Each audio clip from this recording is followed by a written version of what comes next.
Okie dokie, are we up and running? I think we might be. As per, click the thumbs up button underneath the video, and then that shows me people are there and it's working. And or type something in the chat, say hello. Let's have a look, see. Peter W, good evening, good evening. Peter N, Rob, hello. Excellent. That's it, a few people logging on. Somebody's clicked the button, marvellous, we must be working then. Good stuff. Evening, Sam. Gary, Simon, Peter, Stella, hello. Marvellous, a few people there then, good stuff. Right. So, what have we got to tell you this evening? Auction catalogues up and running, bidding open. Got some more nice vintage photographs from the, I think the earliest one's 1900 something or other to the 50s. A few of those.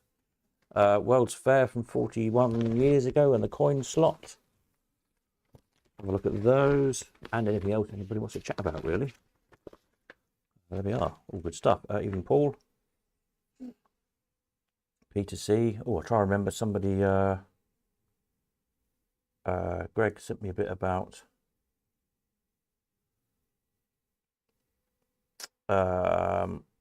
Pier. Oops. Clacton Pier. Yeah. Message you on WhatsApp after. Oh, okay, very well. Whatever. Right, so catalogue for next Sunday is up and open, bidding open. Have a look through. Current bid £1. Look, there we are. Good start. So yeah, get bidding. There's little twirly whirly videos of all the machines. If you click on any of the things, there's a button under it, video of lot. You click on that, takes you to the video to show you all the way around and the mechanism, so you can see what's there. Viewing of all this lot next Saturday, 11 till 2 at God Manchester warehouse, and I'll also have the, hopefully, fingers crossed, the other auction, the other February auction, all that catalogued by then as well, and also ready to view, so you can view both auctions on the one day. Save you 2 trips coming up. Obviously, it's not a photograph here. I've got to take the computer. I haven't plugged it in yet, so I'll do that tomorrow. Hopefully, I remember while I'm there. So there we are. As I always say, don't leave it till the last minute to register, especially if you've never registered before, just in case you have any glitches, because there's nothing I can do about it. Easy Live will sort you out. They're very good, very quick usually, but bear in mind, if you leave it till 10 to 1 on a Sunday, they don't have many staff in on Sunday, so they might not be able to get back to you in time for the auction and you miss out bidding. So get registered, put some bids in, and you can check it's all working. Good-o. So yeah, then for the 23rd of February auction, so I'm cataloguing that this week. There's a few extra bits come in. Probably saw these the other day. I think most of these machines. A little bit, that's better. Zara's palmistry and a couple of mutoscopes. I think this one's got death dive reel in it. It's a non-girly one, very handy if you're operating and can't operate girly reels. Stamp bedding machine there, and another mutoscope. That one's got a girly reel in it. We've got another tinny or most of one, which will sell in bits if we need any tin mutoscope bits. And there will be, I think, 6 spare mutoscope reels, I think, in total. That's all for the March auction.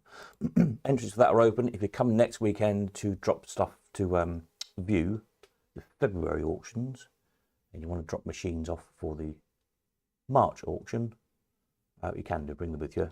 If you bring anything big, i.e. floor standing, let me know, because it's a very short space, obviously, but I'm sure we can arrange something. Might just have to go in the back of my van for a day or two, that's all. But counter stuff, you know, bandits, all-wins, etc. There's some space under the counters, so they can be stashed under there for a few days, no problem. So that's where we're at the auction front. What should we have a look at next? Some nice old photographs. Let's have a look at some of those. They're quite good fun, aren't they? Hang on a minute. Let me click the right button. I think it's that button. There we go. I'll pop these on the colorizer thing again. Sometimes the colorizer goes a bit funny, but it helps bring out the detail a little bit, rather than just being kind of flat black and white. Anyway, so this one is Kassel in Germany, the first vending machine for fresh milk, apparently, in 1953. So there we go. Oops, let me find a bigger picture of mine so I can see what I'm looking at a bit better. That's it, yeah, so it seems to be an extremely large machine, doesn't it, just to vend milk out of it. But I suppose it's got a big refrigeration plant in it or something. Or a cow, who knows. But there we are, I thought it was quite interesting. Fresh milk machine, yeah, 1953, that one. And then we've got another cold thing, this, the ice automat, another German one. Again, 1953, apparently. And that there man is Richard Hirschon, the inventor of the ice vending machine, no less. So there you go. The ice automat. With a side door open there showing you the works. I'm not sure what he's... Looks like he's flicking something.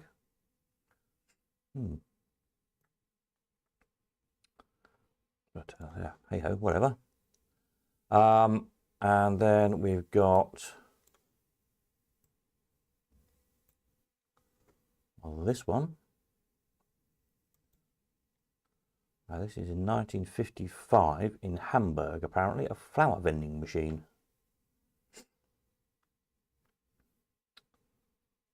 Very handy when you've forgotten the missus' birthday or something, isn't it? I suppose stick them in the petrol station. Buy some flowers on the way home. Excellent. The blooming machine. Yeah. There you go. And then we've got... Ollie says, evening or better late than never. Well, yes, that's very true. Better late than never. This is 1907. Rather nice machine, isn't it? The caption on it says, man has boots cleaned by automatic penny slot boot polishing machine. 1907. Don't know where. Stand 247 Gal. So don't know. Penny, so presumably it's either English or American. American penny, i.e. 1 cent. Don't really know. Can't really see any more detail. But I thought that's quite interesting. Quite a nice looking machine, isn't it?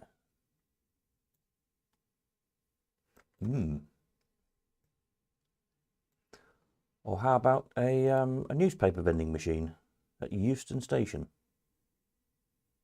Don't know the date on this one.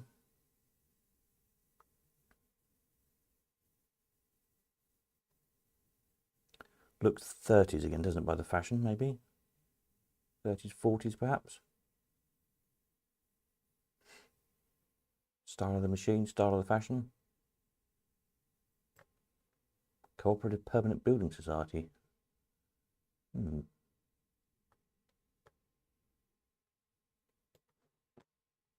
Get your newspapers here.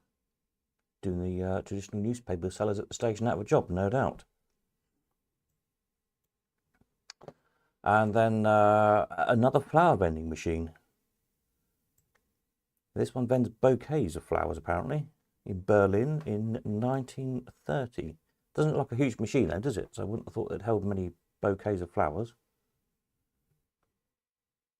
They only get about a dozen in it.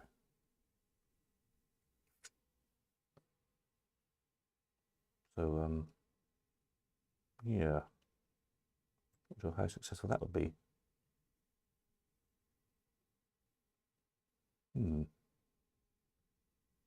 Anyway, 1930s, apparently. And then in 1958, we got the voiceograph.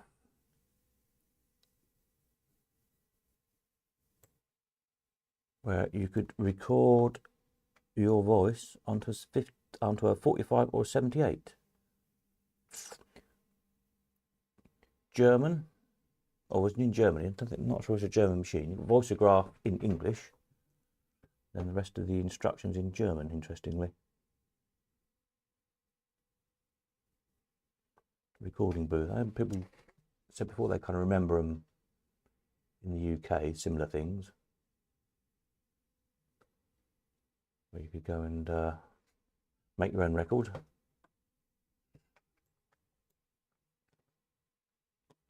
Greg says, evening, beautiful slotties. Good evening, good evening.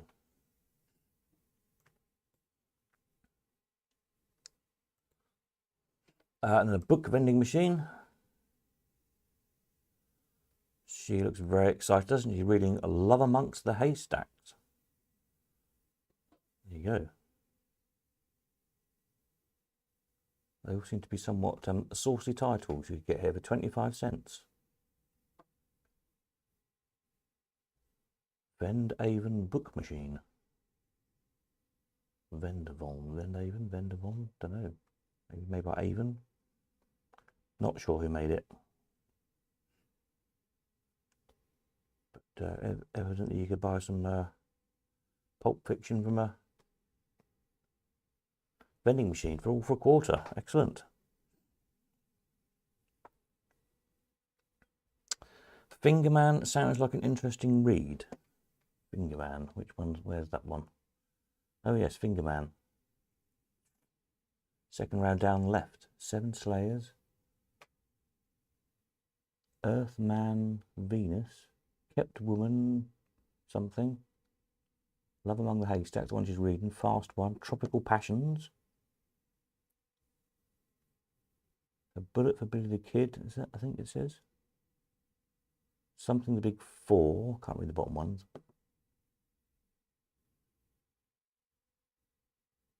Ah. There you go.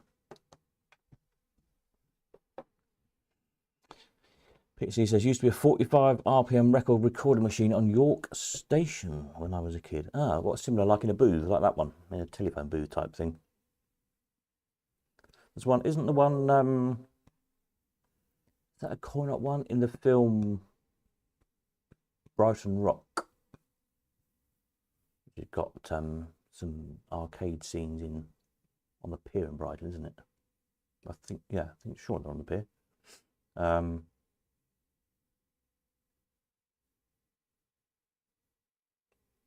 he records a record, doesn't he?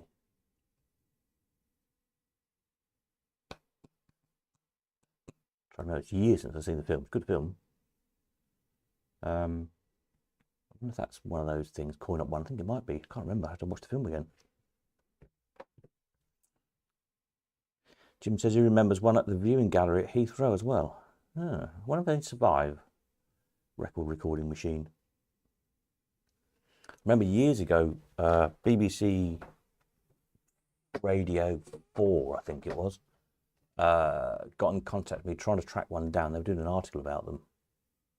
This is going back, gosh, 30 years or something. They're doing a thing. I said I didn't know of any. I don't know if they found any anywhere or not. Be interesting to know, wouldn't it? Mike, evening. Oh, yeah, if anybody knows if there's any voice recording machines left anywhere, let us know. This one I thought was quite good. caption just says, boy holding a hammer and resting on candy dispenser 1950. So why he's got a hammer, I don't know. To break them open, presumably.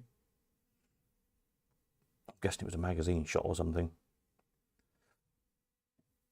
I thought it was great. I don't know what the vending machines are. I don't recognise them.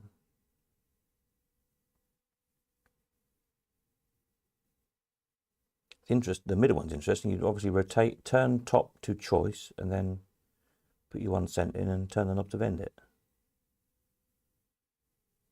So you've got a selection of 2, 3, 4, 5, probably 8 by the looks of it. 1, 2, 3, 4, maybe 8 different vends. Twiddle it round. Quite a good machine, really, isn't it? There you go. Greg says he remembers from Southend Kersal.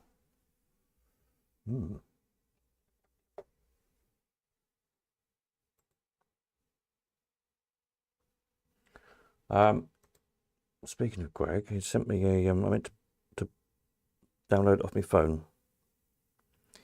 Let's see if I can read it off my phone.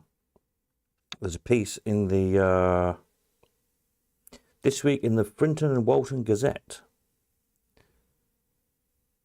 An article about Clacton Pier. The headline says, Pier to reduce opening hours due to the financial climate. Rides will not run midweek in June for the first time. Be shocking, isn't it? Clacton Pier is set to reduce its operating hours due to the challenging financial climate, but insists jobs are safe. The tourist attraction says it has already put policies in place to ride the economic storm faced by many companies, but is now set to adopt measures which have never been used before. Director Billy Ball said that tough choices are being made across the board along with other firms in the leisure and hospitality sector. Probably the biggest issue is a lack of confidence in the new government. Yeah, no surprise there. And that leads to uncertainty all round, he said. Decisions have had to be taken at boardroom level to protect the business going forward. And after almost 16 years of continual investment, we have been forced to look at a number of issues differently. More than ever, it is about cutting our cloth accordingly, and while that will not mean redundancies, it will have an impact on how we run things. Mr. Ball said the increase in national insurance contributions and the minimum wage will have a significant effect. We will not be opening our rides midweek in June for the first time since we bought the pier in March 2009, he said. We will also not be opening the rides next winter for the first time in 4 years. Where operations are only marginally viable in the situation we are now facing, it means we have to be cautious. Mr. Ball said it will mean more part-time jobs, fewer hours, and also looking at more experienced staff in many cases. The differential in pay for younger and older staff is constantly reducing, and therefore we will inevitably go for experience if it costs roughly the same, he said. It's a shame, as we pride ourselves in being able to give many local youngsters their first step on the working ladder. The pier still has the longest operating period of any attraction in the UK, opening 364 days a year, but the hours will be cut as things stand. We will only currently invest where we can make efficiencies and in technology which reduces the need for reliance on people. This is a big change for myself and my brother Elliot, as we have always been very progressive. So there we are, doing their best, like everybody's at the moment, I think.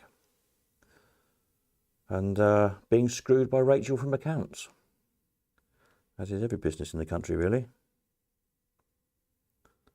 So, yeah, get yourself along to Clacton Pier and show me a bit of support, really.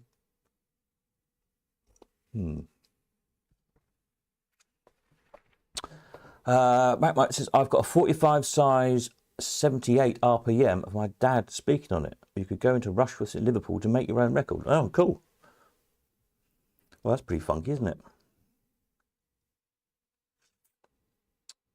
Yeah, somebody said before, so I was talking to somebody about them, said, yeah, Woolworths used to have booths as well in the record department. So clearly there was a lot of them around. I don't know of any surviving. I've never seen one. Be interesting if anybody knows of one. It's quite a good idea, wasn't it, really? Back the day before tape records and all that. Let's see what was in the papers. This is Saturday, February the 11th, 1984. So there we are. It's the closest I've got this weekend, 41 years ago. Let's see what was happening. We've got World's Fair and coin slot here. Committee rejects summer fair plan. Oh dear. A controversial recommendation that a small fun fair be allowed this summer on the West Sands at St Andrews has been overturned by North East Fife Policy and Resources Committee. One councillor said he found the earlier approval of the Recreation Committee, quotes, totally and utterly incomprehensible. There was a row in the holiday town when that decision recommended that Mr Charles Gamble, who ran a similar venture last year, be allowed on the West Sands between June and August for a rent of £1,200. Complaints came in for the St Andrews Preservation Trust, the Community Council, the Royal and Ancient Golf Club, and the proprietors of the St Andrews Golf and Country Club. No, they're all friends of the council, I expect, who decided they didn't want a fun fair. Miserable gits. Negotiations are still going on between Eastern County Showmen and Norwich Corporation over a possible new site for the Christmas and Easter fairs. The Christmas fair was erected on a more level site on the old cattle market in the city centre to comply with health and safety regulations, but the showmen have been warned they will have to move when a new £35 million redevelopment takes place on adjoining Timber Hill, Norwich. So they're looking at alternative sites. Okay. The spring will be particularly busy time for the Dutch ride manufacturers Vekoma. Among other things, they're exhibiting for the first time at the ATEI in London. Then in April, 2 of their rides are due for installation in amusement parks in Belgium and Holland. The first of their new regatta rides is being installed at the Efteling Park in Holland. And at the other end of the size scale, a boomerang coaster is going into the Belward, I think it is, park in Belgium. There you go. Thorpe Park woos youngsters. Ooh, sounds exciting. As an inducement to school parties to fix educational visits to Thorpe Park during the early part of the season, Leisure Sport Limited have announced reduced prices during term time in April, May and June, when groups of 20 or more children and students will be admitted for £2.20 per head instead of the usual £3. The lower prices will apply from Monday to Saturday inclusive from April the 8th. And the park reopens for the 1984 season. More than 50 attractions will be included in the price, and one teacher will be allowed in free for every 10 children in the party.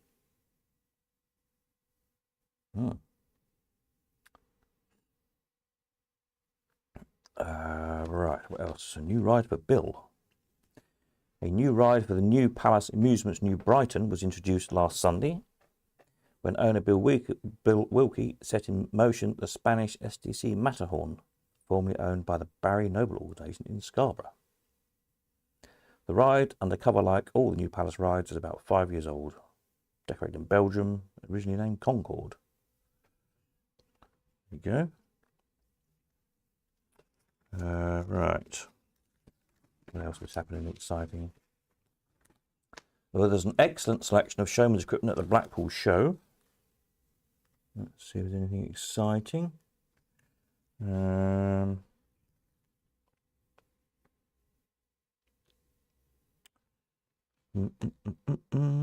Corn Poppers showed three bowl candy floss machine.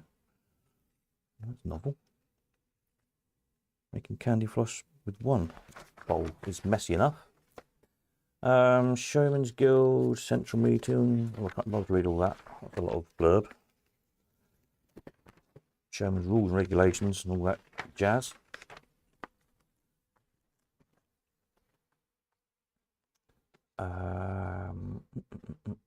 Showman of the Year. Oh, the committee of the Yorkshire section nominated James Mellors as Showman of the Year. But Ernest Johnson explained that their members did not agree. So he had a mandate not to support it. Oh dear. The gossip. The Notts and Derby section asked if they could nominate him instead, and that this was agreed. It was explained that James had done a lot for the business and local authorities were impressed with his efforts. He had not only been successful in holding Christmas fairs in Nottingham and Derby, but other fairs had resulted from these examples. Mr. Mellors had also done a lot of PR work on TV and radio.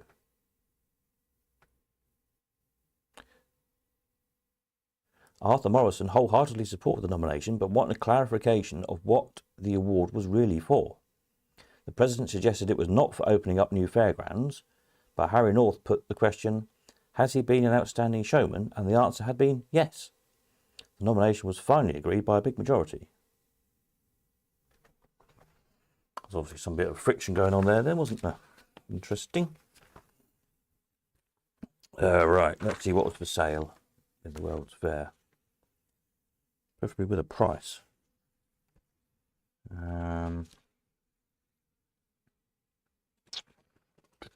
For sale, let's see, paint, £4.50 a gallon. That's not terribly exciting, is it? A 1963 AEC lorry, 8-wheeler.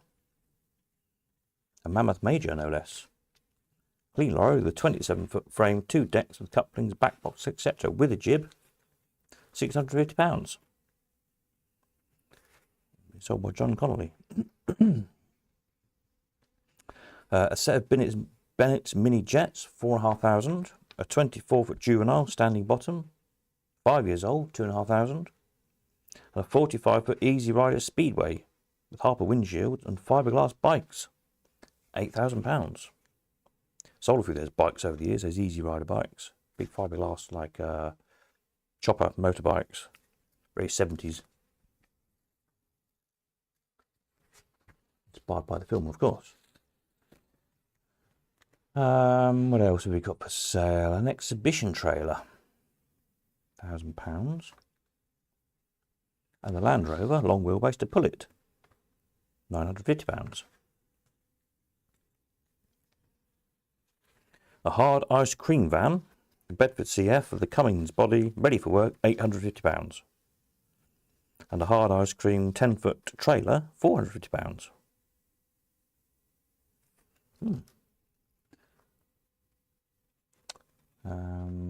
Transformers. A set of Langwheels jets with compressor, 11,500.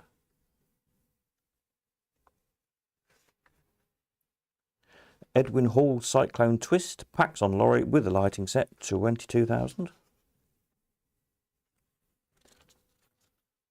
few prices this week, that makes a change. 1970 AEC lorry, 18-foot box body, 275 quid. A 14-foot Markland Hoopla with night shutters. Very good for paint, no tilt. £250.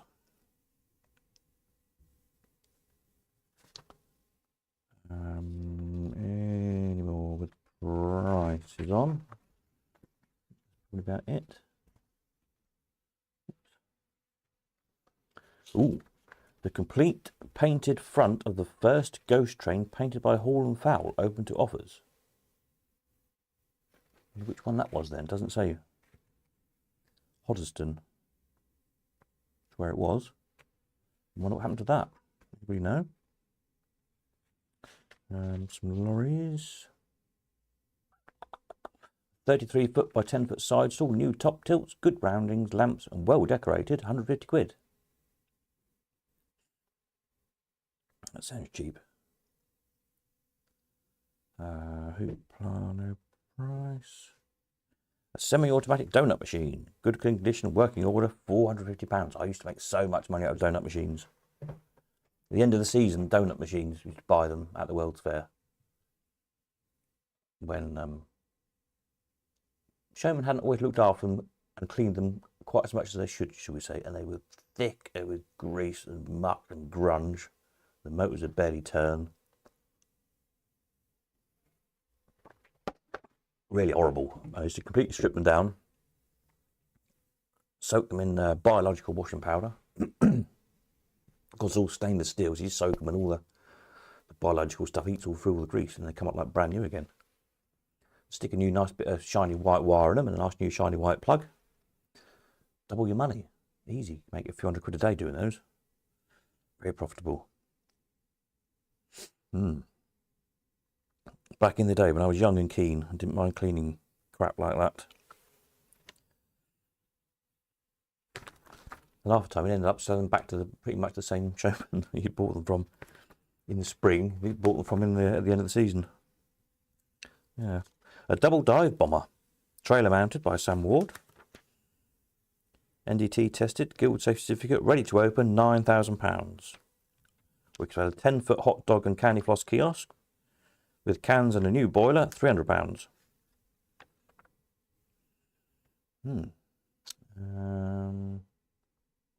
A clown face inflatable, £1,000. Ghost tray, no price. Where's trailer?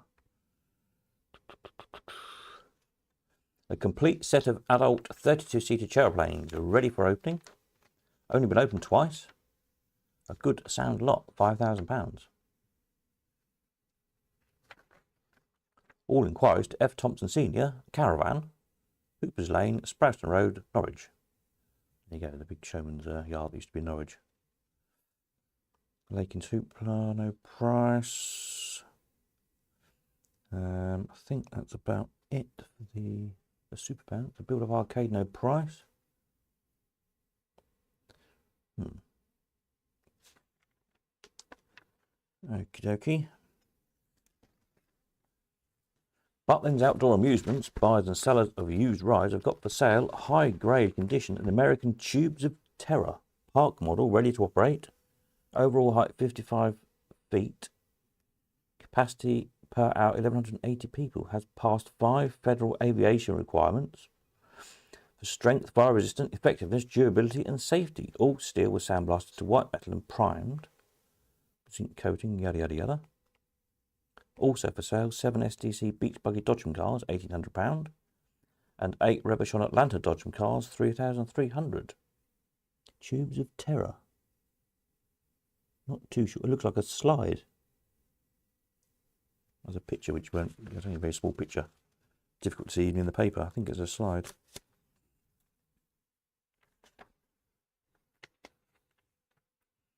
Rainbow Fun Fair at Southend-on-Sea, opening for Easter this year. Indoors, year-round operation. They've got some sites still available. Rifle range, mirror maze, ghost train, hoopla, darts, confectionery, gift sales, fortune teller, etc. All attractions considered. And they've got for sale a miniature railway, 2-stroke petrol railway engine, recently refurbed, in very good condition, 2 passenger units, 750 foot of durinium track, a turntable and 1 set of points. No price though. And they've got a vacancy for an arcade technician. Excellent. Right, anything. Jerry Cottle to tour England. Jerry Cottle Circus will be going out on tour in England again from March, following his 2 years tour of the Far East. Brand new seating, tent and wagons are being prepared by Brian Austin at the Winter Quarters. Brian, former partner of Jerry Cottle in their early years, has acquired from Jerry the big 4-master Canobio Big Top, formerly belonging to David Smart's Super Circus, which Jerry used in Hong Kong, etc., etc. There you go.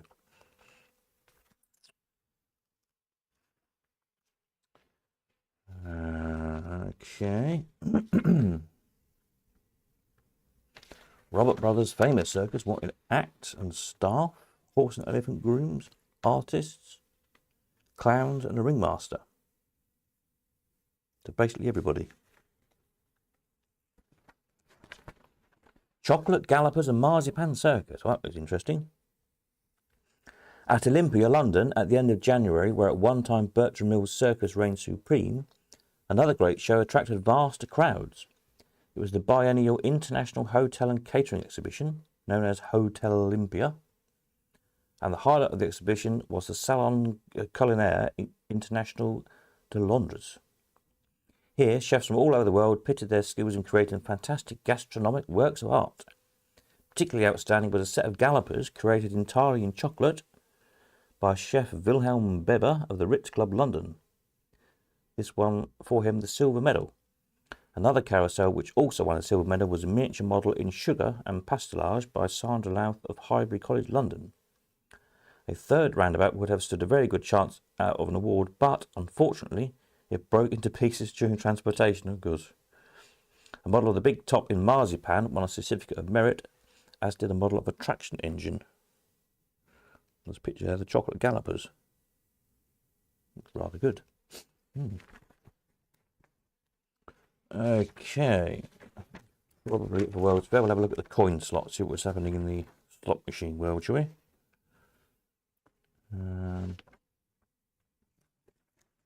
Oops. Was an article here by Ray Roberts. Is that our Ray Roberts? I wonder if it is. New charity gains from Morvale Steam in Cornwall. Don't know. I'll have to ask Ray when I speak to him.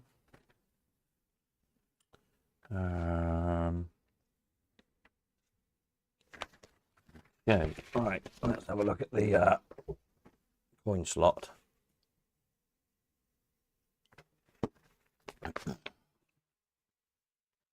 Northern show organisers deny parasites snub. Oh dear. A mischievous piece of reporting was blamed for the upset created by the parasites slur on companies exhibiting coin machines at the Imperial Hotel on Blackpool's Promenade last week during the main Blackpool exhibition at the Winter Gardens. Companies at the Imperial Hotel, there were 20 of them, reacted indignantly on the evening of the first day when the Blackpool Evening Gazette reported on the opening of the exhibition and quoted the organisers as saying that those companies at the Imperial Hotel were parasites. Reactions at the Imperial were immediate. Several exhibitors requested CoinSlot to carry strong repudiations of the comment, while others immediately announced their intention of returning to the Imperial next year. A spokesman for the Blackpool exhibition organisers told CoinSlot at the end of the exhibition, "I hope that you will make it quite clear to the people exhibiting at the Imperial Hotel that we did not at any time make any such accusation and never use the words parasites. The reporters certainly wanted us to say the word and tried to lead us into it, but at no time did we use it," etc. Oh dear, a bit of a gossip going on there, isn't there? The Minister of State looks at arcade problems himself. Minister of State Douglas Hurd, I remember him. He was good on spitting image, wasn't Douglas Hurd? Douglas Hurd being shown around Showboat Arcade by Jimmy Thomas. The Minister of State at the Home Office, who will soon be meeting both representatives of the Amusement Arcade Action Group and BACTA in response to pressure to curb the growth of amusement arcades, last week visited one himself. Mr. Douglas Hurd, who has special responsibility for gaming, accepted an invitation from Jimmy Thomas, Managing Director of the 50-strong Showboat chain of arcades, and the past chairman of BACTA, to visit his Loughborough premises. First, Mr. Hurd toured the Thomas's automatics factory and then moved on to see for himself how an arcade was operated and talk to the people who frequent it. Afterwards, Mr. Thomas told CoinSlot, "I found Mr. Hurd very responsive to my submission and there is no evidence of mischief or problems regarding all the accusations by certain local authorities that could be attributed to amusement centres.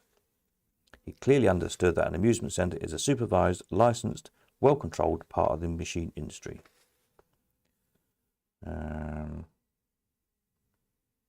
Etc, etc, etc.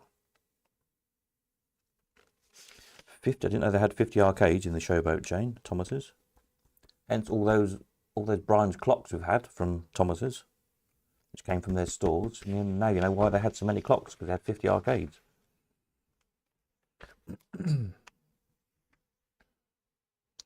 There you go. Right. Barcrest New Royal Exchange. £100 jackpot machine.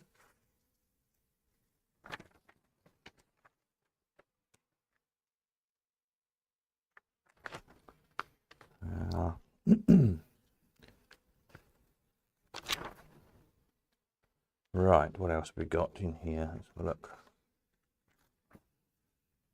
Maygay Lucky Dip, that's a new machine.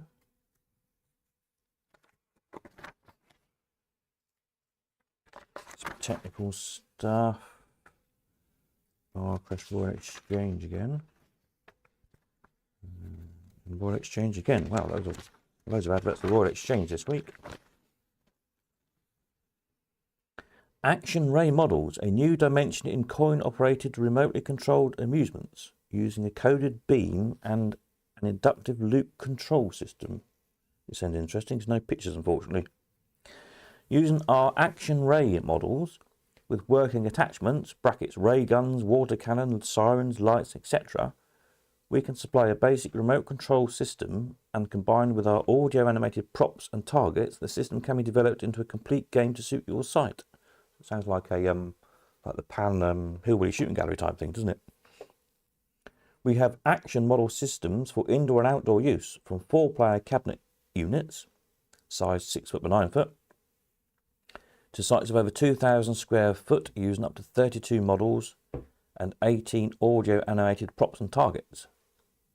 A range of models for use in the game system: 11.5-inch robot, 12-inch spaceship, 20-inch lunar tank, 20-inch battle tank, a 23-inch half-track, a 23-inch fire ray boat, a 32-inch trawler, a 36-inch frigate, a 36-inch motor gun boat, a 36-inch fireboat, a 20-inch stock car, a 21-inch Volks buggy. Other body styles can be produced on request. A typical game could be Battle Tank Commanders, 12 battle tanks with firing guns and sounds, 6 audio animated battle scene targets with multi-sounds of flashing strobes, 4 hills with tunnels, 6 twin consoles with sounds. That all sounds very interesting. Action Ray. So this is PNG Products Limited of Chichester, Sussex. Don't know, never seen anything like that.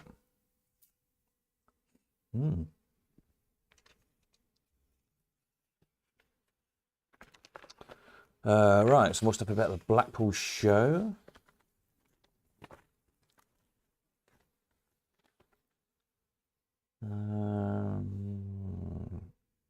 Anything exciting we can see instantly? Loads of stuff about pool tables, as usual.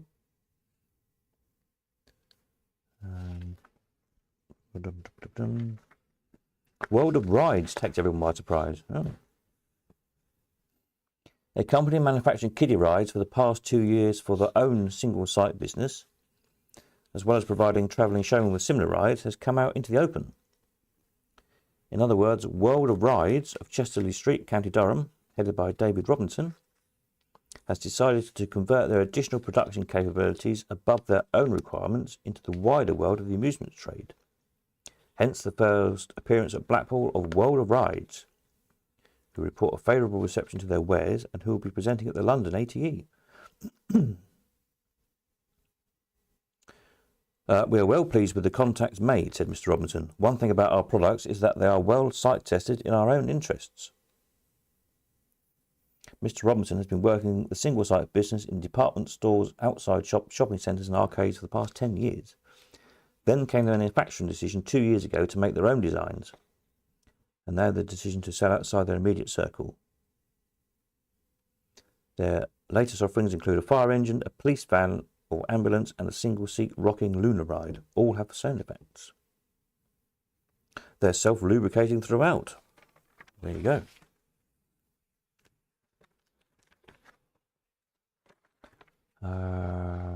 New bingo.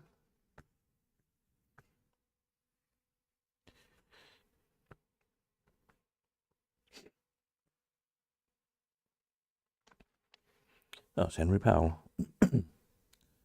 Picture below: Bill Harper Jr., Henry Powell, Bill Harper Sr., and Terry Taylor on the Harper Signs stand. Balloons. Pinball keeps its place in the arcade presentation. Pin tables may have occupied relatively small spaces compared with the other major exhibits, but their compelling flash and game presentation did not let them remain unnoticed.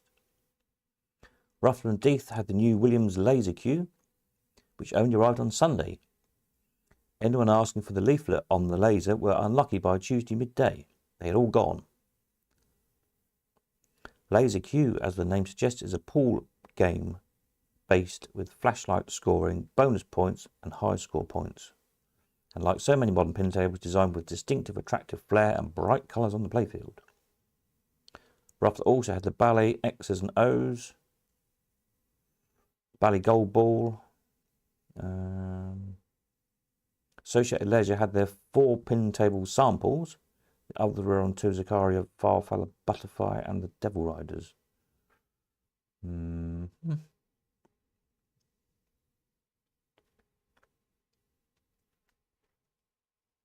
Flashing light ceilings are in vogue, apparently. Flashing or static light units in place of ceiling panels were a principal feature for Academy Signs, Harper Signs and Gavco, with different approaches on requirements and presentation. Basically, the lighting panels are standard 2x2 size for easy ceiling panel replacement. Academy have brought out a glistening anodized aluminium mirrored bronze step panel covered with bulbs. Gavco have a fiberglass panel, never heard of Gavco before, with only 6 lights diagonally arranged with other panels. Harper Signs were giving first display to their seal and neon lighting in various colours, either in squares or circles.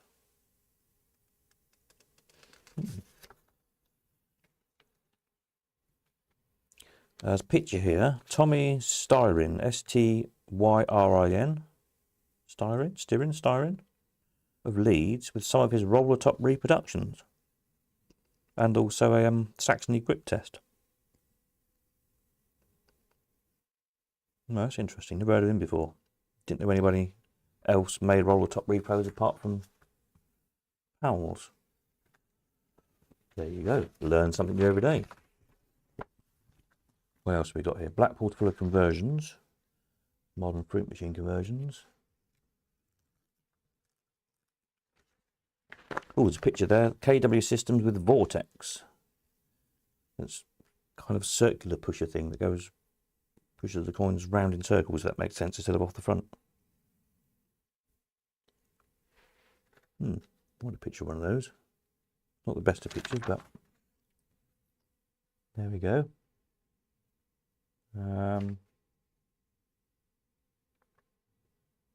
What else? All business and no kids.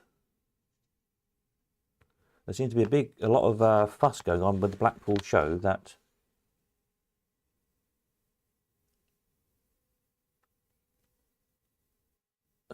I think basically the winter gardens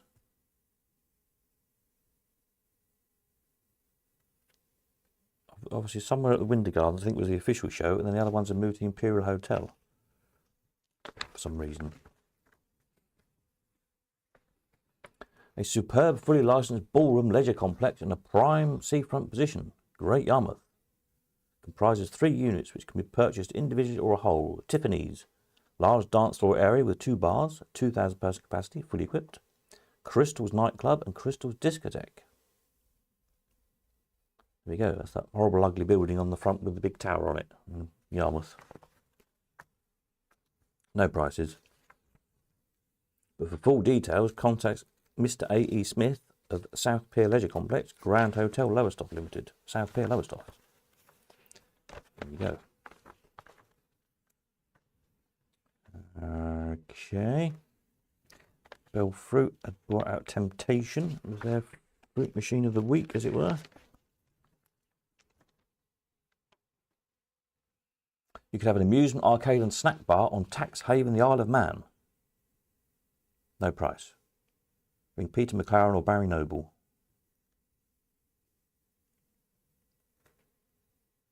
Okay, fair enough. Arcades for sale.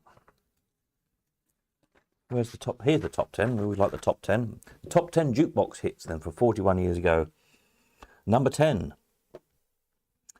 Theme from Thornbirds, Juan Martin. Number 9, Feels Like Heaven, Fiction Factory. At 8, Holiday from Madonna. At 7, New Moon on Monday, Duran Duran. At number 6, Breaking Away, Auf Wiedersehen from Joe Fagan. At 5, Doctor Doctor from Thompson Twins. At 4, Girls Just Want to Have Fun, Cyndi Lauper. At 3, Break My Stride, Matthew Wilder. At number 2, Radio Gaga from Queen. And at number 1, still Relax, Frankie Goes to Hollywood.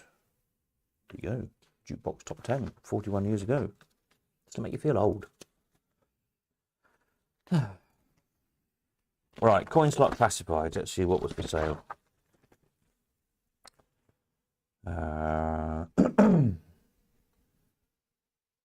With prices. Irish singles. Tuppenny Fiestas and Tuppenny Chance Deluxes, £195 each. Discount on 4 or more. Pool tables.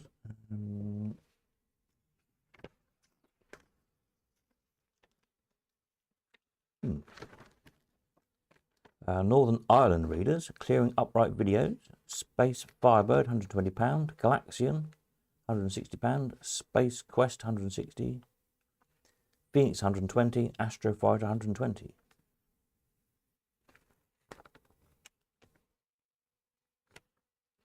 The four-way Waltonian, or Waltian, as I put here, no price. For sale, 4 Atari Asteroids, 40 quid. 3 Atari Battle Zones, 50 quid.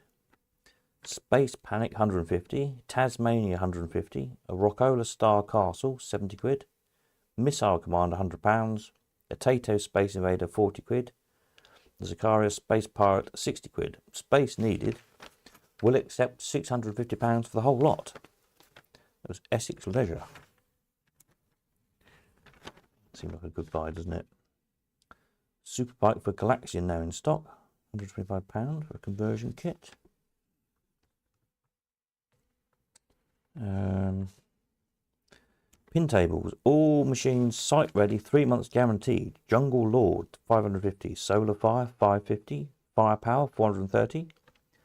Force 2, 350. Scorpion, 320. Flash, 250. Phoenix, 225. Playboy, 225. And then you've got Genie, Countdown, Antar, all £175 each.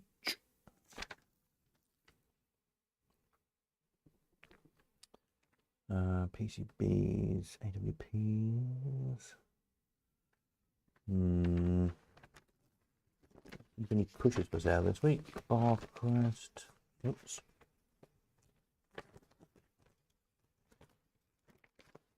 Bumping your paper up there. Videos.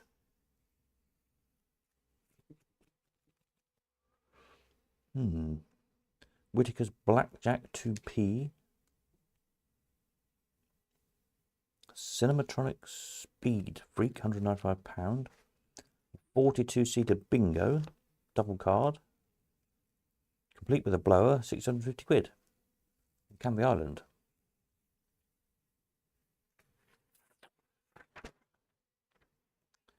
There you go. I think that's it on the for sales with prices. Any arcades for sale?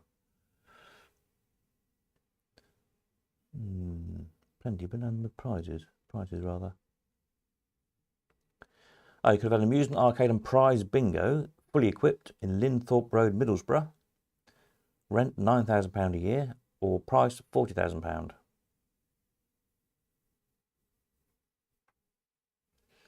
A large seafront property on the Kent coast, a very popular family resort with full planning for arcade, etc. First-class living accommodation above, balcony and sea views. Freehold. First £46,500 for this investment or working property, or may rent at £250 a week.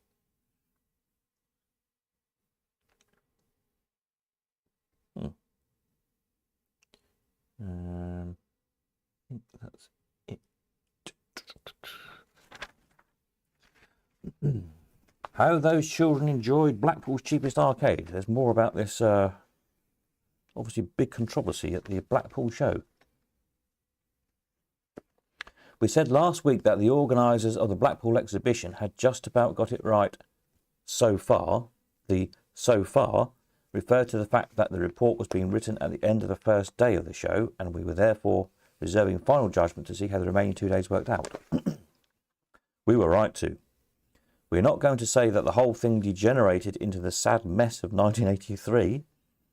It never became that bad in terms of disorganisation, but there are still serious problems for trade promotion services to overcome. Oh dear. Day 2 and Day 3 were demonstrated clearly why 20 companies chose to show their wares down at the Imperial Hotel, and also showed what TPS has to do to get those companies back up to the Winter Gardens. The prams problem was solved, by the wide entrance hall being used as a pram park. A plus to the organisers for that.